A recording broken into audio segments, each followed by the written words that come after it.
Hi there, my name is Muca. We are here at Flashback Records, Bethnal Green, and I'm here with Stags. They just had an in-store show here to release the vinyl. 910 Voices was pretty much successful here. So guys, can you please tell me a bit more about the process of the recordings of the album? How it all started in the songwriting process and then to the recording process? Songwriting process. It was over probably about 4 years. It was songs which were probably, I think lyrically, some of them which may have been written probably about 6 years ago, and some songs which may have been written about a year ago. So you can listen to the difference when you listen to the record. It's not an album; it's a 6-track EP, but the songs, there's quite a lot of variation in that, and I think that's because of the fact that it was created through probably like a 4 to 5 year extended time. So yeah. I mean the first ideas, and then initial ideas got worked on, got developed, and some of them just came out like that, So it was it's cool. Yeah, it's different. Yeah. Do you reckon? Yeah, there was a lot of material that was that had been there for a little while, and we decided to kind of consolidate it all together and see if it worked, and then we picked the tracks that worked the best together, and we just got at it. And then the recording process was a complete different story, because it was literally like done in 1 night, 2 nights in total.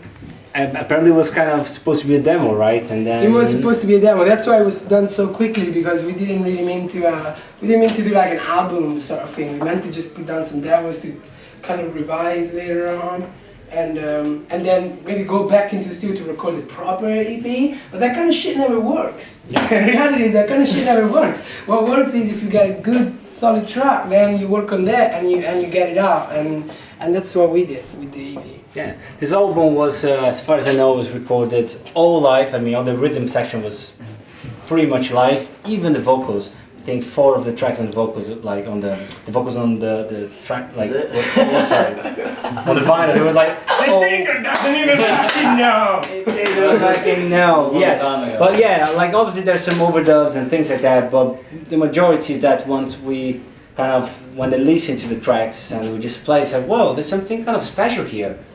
No good track, all live, why not? When I'm trying to get this into the album. So can you explain a bit more about that? Like, what's the feeling when you just listen to that and came to the idea about, instead of having to come to the studio and record again from scratch, all that normal clicks and and transforming that into the album actually. It's got its ins and its outs, because if you fucked up a little bit tempo-wise or that sort of things, then it's really hard to work around it. So it's kind of a test, you know what I mean? Like it's like, can you do that? And just not making little tricks post-production, because otherwise it would be like you just can't do it. If you didn't record on BPM on click track, you can't just like cut and copy and paste shit. So it's what you hear, it's what happened in the studio. That's the feel of the EP, So like there's mistakes in there, there's bits there's songs there. Most of the songs, actually I think maybe all the fucking songs, I don't know, but like most of it is basically, it's not an EP that's been for the click track. It's been for a jam vibe. No click track at all live, yeah. Exactly. You're going to try and replicate the live feel of, it's a live band, isn't it? So exactly, yeah, exactly. That was the whole idea. I mean, it wasn't. I mean, like you can't really change things and say like, oh, the idea was doing this. The idea wasn't doing that, but it worked out like that, because I guess we're the kind of band that we work better on a live situation than on a click track. Well, because you used to play live together, aren't you? Like if you try and set the drums down first, and then record the bass, and then the guitar. You lose the magic. Sounds right? really you're ruining the mood. It sounds really separate, and when you listen back to it, you can always hear that.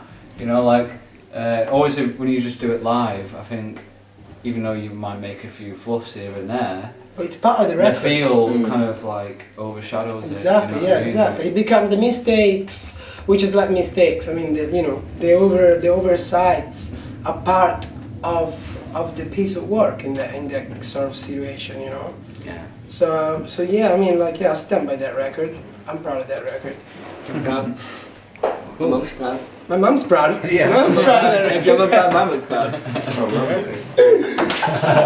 Can you tell a bit more about like what's next? You know, because you went in August. You went like to the countryside of Italy, this amazing place, completely remote, to record, basically to write on the new songs for the new album. Apparently, you have already like 12, 13 new tracks ready to record for next year, right? That's fucking right. we got more than one a day, I think. New songs, probably some. I think lyrically as well. Like I made the decision to leave everything at home and then just start from the fucking top and just be like, you know what, let's just go with it and let's see, because in a different environment. It was like in a rural area Exactly, yeah, where yeah. it was just like forestry and like Yeah. it was completely different to our usual environment and setting, which is the busy Yeah. city of London, you know. Yeah, I don't know. and I don't it, get bitten the fuck out. Beaten by mosquitoes changed, all night like- long. And then wake up in the morning really angry for it, write a song about it. Well, not to say the pasta, The pasta, the wine. Frisante, the wine, The album's the gone. beer. So yeah, what that's else? pretty Yeah, much what what else can the you have? album's going to be about. That's all we're yeah. about, isn't it? Yeah, well, next year, going back to the question though, we're open to record it. We're open Yeah. to record all of that. Yeah. Because it's the same sort of scenario that we did with this EP. It's like, it's not crafting songs, it's more like, let's do stuff live, and this is what happens, and then we want to take that happening and now record it. So, yeah, we've been talking about doing it the same way that we've been writing the songs when we're gonna record them, which is getting someplace, even it's not gonna be Italy, whatever. It can be France or it can be Countryside, England. yeah, England, But like, yeah, countryside, full English a week countryside. away. we wanna get some time off somewhere a bit remote, and it's not just because you wanna be remote, but it's like you can't do that. In Be London. productive. London is London. Apart from the expensive side of things, it's just not the same. When you're here, it's just not the same. You feel pressurized somehow. There's always something else. There's always to do, something going there's on. always going Yeah. I feel like you Yeah, get got here, work like here it's- and this night. And Yeah. this It's night. all about being Yeah. cool and looking good, and like you write songs thinking what's gonna sound good, what people are gonna like, and like when you just go the fuck out to the countryside, you don't give a shit Because about you get in that. your own little world. Yeah, you get your own little, exactly. You kind of don't. And that's, I feel like that's the death of creativity, when you're just thinking about doing things because someone's going to like them. Yeah. That Well, I think like a big thing is like you don't get any response until it's all done. Do you know what I mean? Exactly. So like you just like hammer it all out, and then at the end of it, and then you chuck it out there. Whereas if you do like a bit at a time, like that's what was cool about Italy. Like rather than doing like like one song a week at practice, like in London or something, you just go away for a week and Smash just 30 hammer out a minutes, fucking yeah. load of Yeah. songs. Yeah. create Okay, just in your your own own creative yeah. space, you know. Two last questions. What do you think about the gig tonight?